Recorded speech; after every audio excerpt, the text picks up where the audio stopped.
How to delete your TikTok account permanently. So hello guys, welcome back to my YouTube channel. In this video, I'll be showing you how you can easily delete your TikTok account permanently.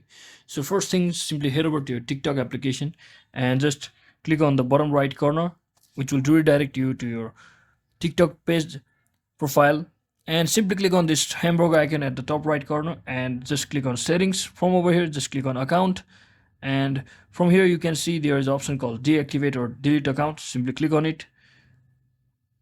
Then you will see this page where you get the two options, either to deactivate your account or delete your account permanently.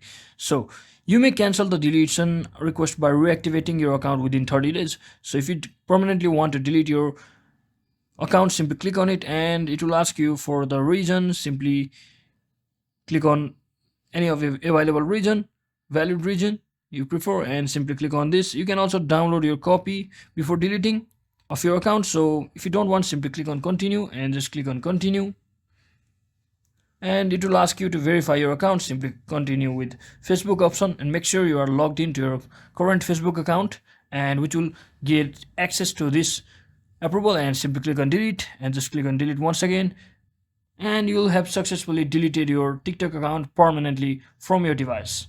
So that's it for today guys. Hope this video was helpful. If it was, don't forget to like and subscribe to the channel. See you on the next one.